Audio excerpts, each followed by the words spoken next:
watching Thrifty Kaniffy. Hello everyone and welcome to Thrifty Kaniffy. Well, today we're going to be looking at an older Rough Ryder.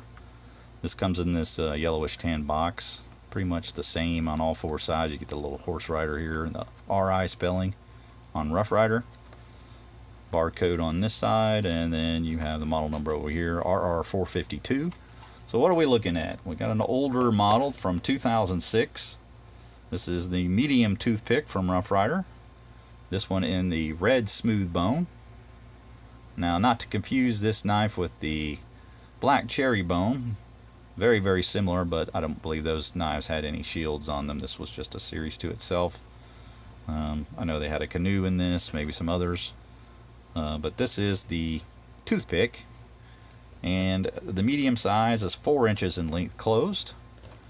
Again, you got that red smooth bone handle.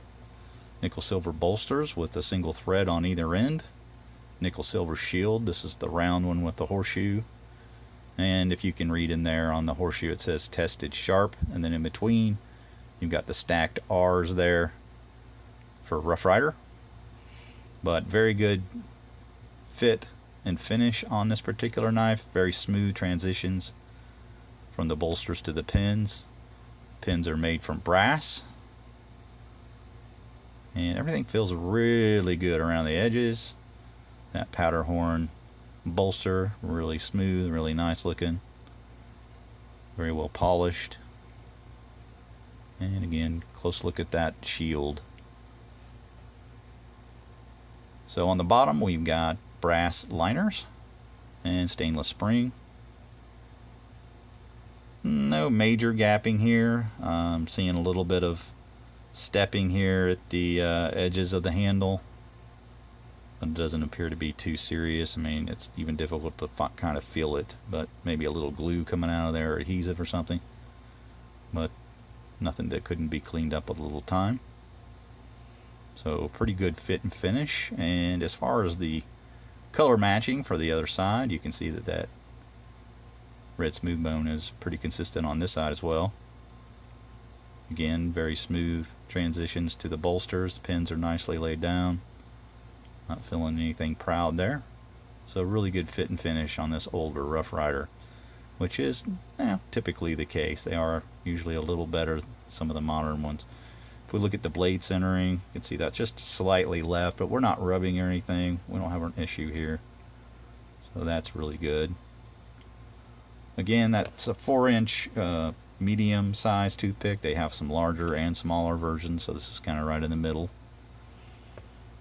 If we look at the blade, let's say we have about a about a 5.5, 6 on the pull, but very good snap on the close and the open, so that almost gives a little bit of a bonus points there for its action.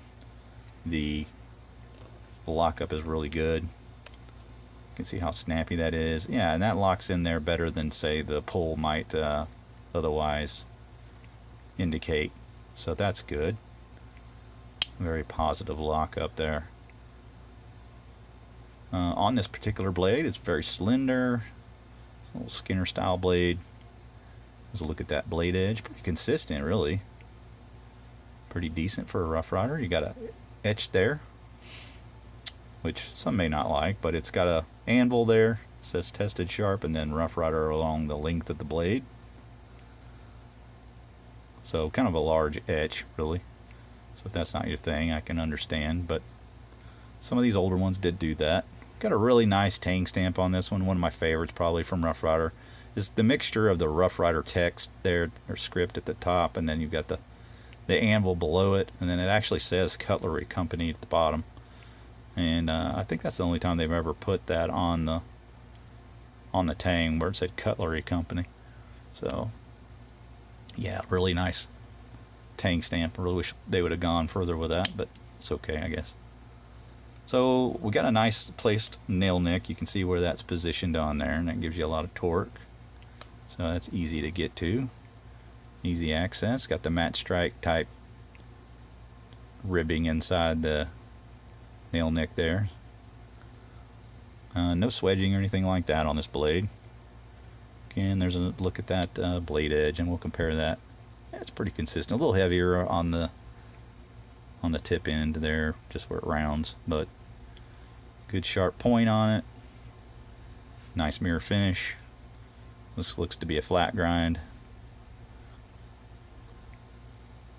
No half stops or anything like that, but again, doesn't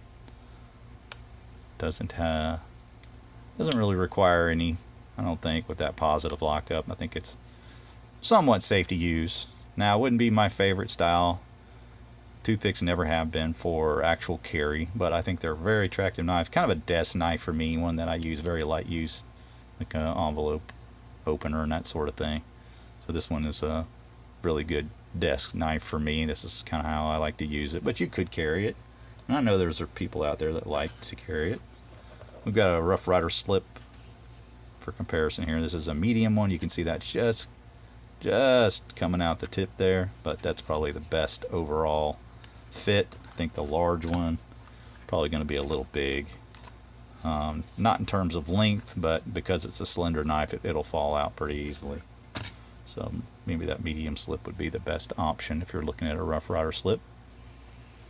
But I do like the Toothpick and the shape. I just don't find it to be the kind of utilitarian style knife that I'm more accustomed to carrying. So again, just kind of gives it kind of a backseat to those types of knives, and use it for more of a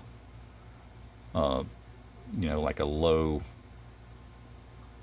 hard use, like the use is pretty light use style, and something I'd probably put in a desk. But it's a very attractive knife. Really like the red bone on there. Just don't see a lot of that. I haven't really kind of revisited that Rough Rider in the number of years it's been out. Again, this one was produced, I think, in 2006, so it's been about 16-17 years now that they had this out.